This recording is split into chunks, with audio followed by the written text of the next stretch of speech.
राधे राधे जी। जय श्री कृष्णा। आज की पावन कथा में आप सभी भक्तों का हार्दिक स्वागत है। भक्तों, आज है 21 मई 2026 और दिन है गुरुवार का। तो आज है 21 मई को गुरु पुष्य योग, जो बेहद ही दुर्लभ संयोग हमें आज के दिन प्राप्त हो रहा है।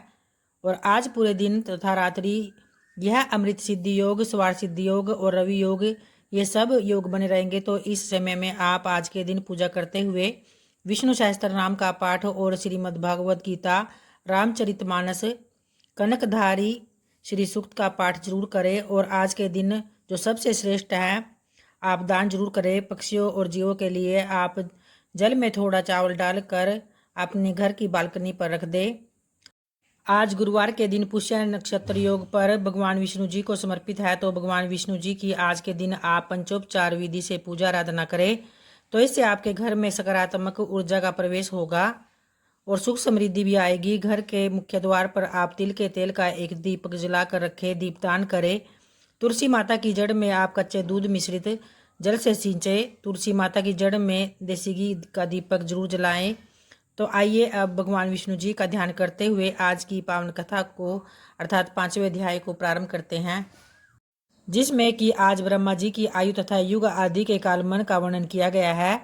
तो पुलस्त्य जी कहते हैं कि हे राजन, ब्रह्मा जी सर्वज्ञ एवं साक्षात नारायण के स्वरूप है। वे उपचार से आरोप द्वारा ही उत्पन्न हुए कहलाते हैं। वास्तव में तो वे नित्य ही हैं, पर अपने निजी मन से उनकी आयु 100 वर्ष की मानी गई है। वह ब्रह्मा जी की आयु पर कहलाती है और उसके आधे भाग को प्रारब्ध कहते हैं। 15 निमेष की एक काष्ठा होती है, 30 काष्ठाओं की एक कला और 30 कलाओं में एक मूर्त होता है। तो 30 मूर्तों के काल को मनुष्य का एक एक दिन रात माना जाता है। 30 दिन रात एक मास होता है। एक मास में 2 पक्ष होते हैं और 6 महीनों का एक अयन और 2 अयनों का एक वर्ष होता है। तो 2 अयन है दक्षिणायन और उत्तरायण। दक्षिणायन देवताओं की रात्रि है और उत्तरायण का उनका दिन माना जाता है। देवताओं के 12,000 वर्षों के 4 युग होते हैं, जो क्रमशः सतयुग, त्रेता युग, द्वापर और कलयुग के नाम से प्रसिद्ध है। अब इन युगों का वर्ष विभाग भी सुनो। पुरातत्व के ज्ञाता विद्वान पुरुष कहते हैं कि सतयुग आदि का परिमाण क्रमशः 4 दिन, 2 और 1000 दिव्य वर्ष है। प्रत्येक युग के आरंभ में उतने ही 100 वर्षों की सभ्यता कही जाती है और युग के अंत में संध्यास होता है। संध्यास का मान भी उतना ही है जितना कि संध्या का। दीप श्रेष्ठ संध्या और सद्यांश के बीच का जो समय होता है उसी को युग समझना चाहिए और वही सतयुग और त्रेता आदि के नाम से भी जाना जाता है। सतयुग, त्रेता, द्वापर और कलयुग ये सब मिलकर चतुर्युग भी कहलाते हैं और 1000 चतुर्युगों को ब्रह्मा का एक दिन कहा जाता है। अतः हे राजन, ब्रह्मा के एक दिन में 14 मनु होते हैं और उनके समय का परिमाण सुनो। सप्तर्षि देवता इंद्र, मनु और मनु के पुत्र ये एक ही समय में उत्पन्न होते हैं तथा अंत में साथ ही साथ इनका संहार भी होता है। 71 चतुर्युग से कुछ अधिक काल का एक मनवंतर है, यही मनु और देवताओं आदि का समय माना गया है। तो इस प्रकार से दिव्या वर्ष गणना के अनुसार 8,52,000 वर्षों का एक मनवंतर होता है। अतः हे महामते, मानव वर्षों से गणना करने पर मनवंतर का कालमान पूरे 30 करोड़ 67,20,000 वर्ष माना गया है, इससे अधिक नहीं। तो इस काल को 14 गुना करने पर ब्रह्मा के एक दिन का मान होता है। तो भीष्म जी ने पूछा कि हे महामुने, कल्प के आदि में नारायण संज्ञक भगवान ब्रह्मा जी ने जिस प्रकार संपूर्ण भूतों की सृष्टि की थी उसका आप वर्णन कीजिए। तो इस पर पुलस्त्य जी ने कहा कि हे राजन, सब की उत्पत्ति के कारण और अनादि भगवान ब्रह्मा जी ने जिस प्रकार प्रजा वर्ग की सृष्टि की थी वह मैं बताता हूँ, तो ध्यानपूर्वक सुनो। जब पिछले कल्प का अंत हुआ था उस समय रात्रि में सोकर उठने पर सतव गुण के उद्रेक से युक्त प्रभु ब्रह्मा जी ने देखा कि संपूर्ण लोक सूना हो रहा है और तब उन्होंने यह जानकर कि पृथ्वी एक कारणवर्ण के जल में डूब गई है। तो इस प्रकार पानी के भीतर ही स्थित है। उसको निकालने की इच्छा से कुछ देर तक तो उसने विचार किया, फिर वे यज्ञ में वराह का स्वरूप धारण कर जल के भीतर प्रविष्ट हो गए और भगवान को पाताल लोक में आया देखकर पृथ्वी देवी भक्ति से विनम्र होकर उनकी स्तुति करने लगी। तब पृथ्वी बोली कि हे भगवान, आप सर्वभूत स्वरूप परमात्मा हैं, आपको बारंबार नमस्कार है। आप इस पाताल लोक में मेरा उद्धार कीजिए। पूर्व काल में मैं आपसे उत्पन्न हुई थी। हे परमात्मन, आपको नमस्कार है। आप सबके अंतर्यामी हैं, आपको प्रणाम है। प्रधान और व्यक्त आपके ही स्वरूप है, काल भी आप ही है और आपको नमस्कार है। हे प्रभु, जगत की सृष्टि आदि के समय आप ही ब्रह्मा विष्णु और रुद्र रूप धारण करके संपूर्ण भूतों की उत्पत्ति, पालन और संहार करते हैं। यद्यपि आप ही इन सब से परे हैं। मुमुक्ष पुरुष आपकी आराधना करके मुक्त हो पर ब्रह्मा परमात्मा को प्राप्त हो गए हैं। भला आप वासुदेव की आराधना किए बिना कौन मोक्ष पा सकता है?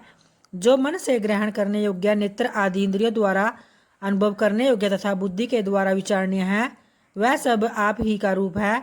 अतः हे नाथ, आप ही मेरे उपादान हैं, आप ही आधार है, आप ही मेरी सृष्टि की है तथा आप ही की शरण में मैं हूँ। इसलिए इस जगत के लोग मुझे माधवी भी कहते हैं।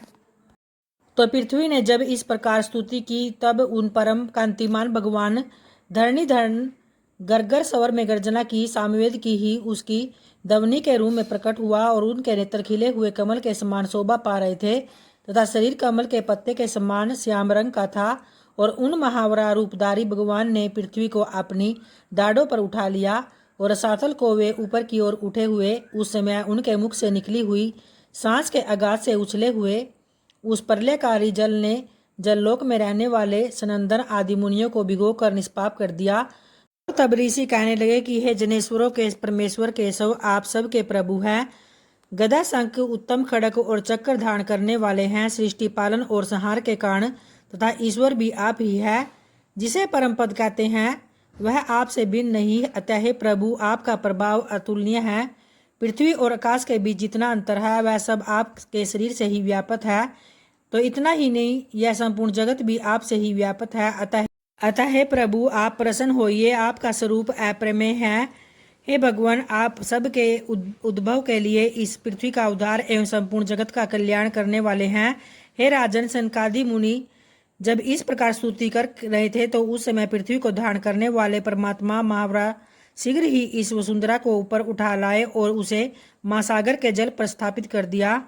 उस जल राशि के ऊपर यह पृथ्वी एक बहुत बड़ी नौका की बात स्थित हो रही थी। और तत्पश्चात भगवान ने पृथ्वी के कई विभाग करके 7 द्वीपों का निर्माण किया तथा भूलोक, स्वर्गलोक और महालोक, इन चारों लोकों की पूर्ववत कल्पना की।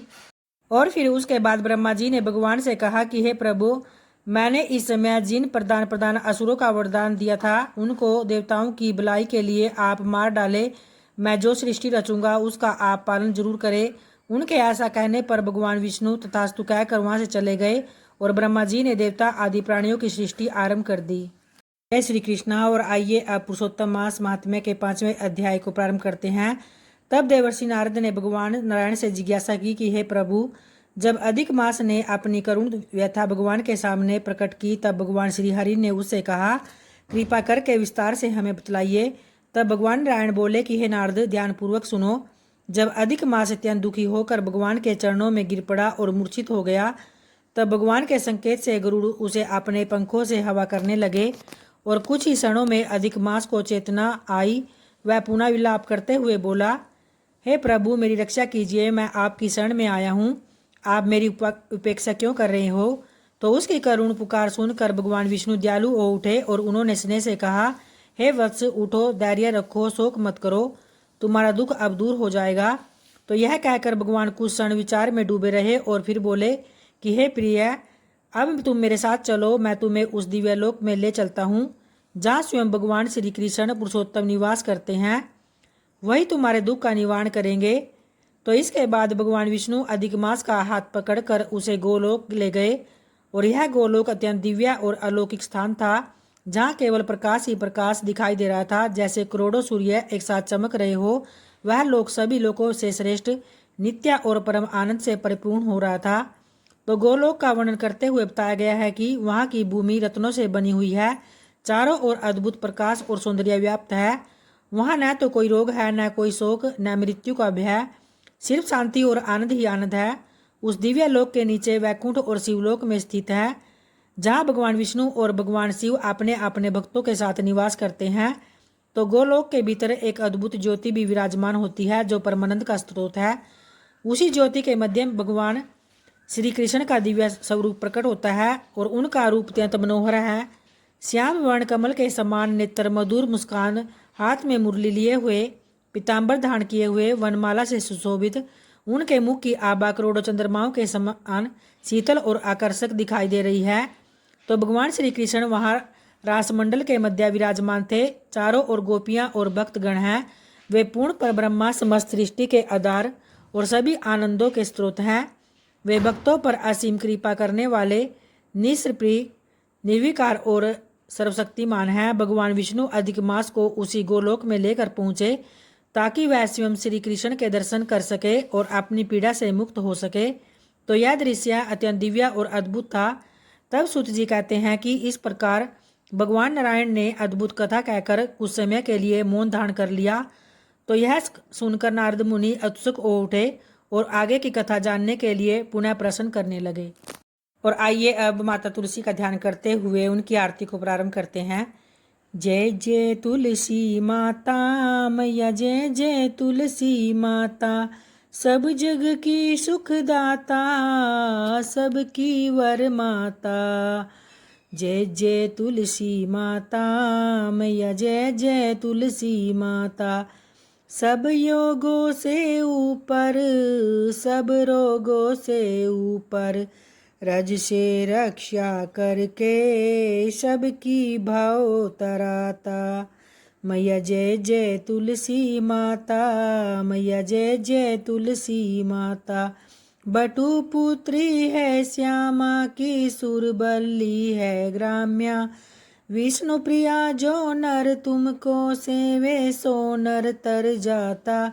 मैया जय जय तुलसी माता मैया, जय जय तुलसी माता, हरि के शीस विराजत, त्रिभुवन से हो वंदित, पतित जनों की तारिणी तुम हो विख्याता।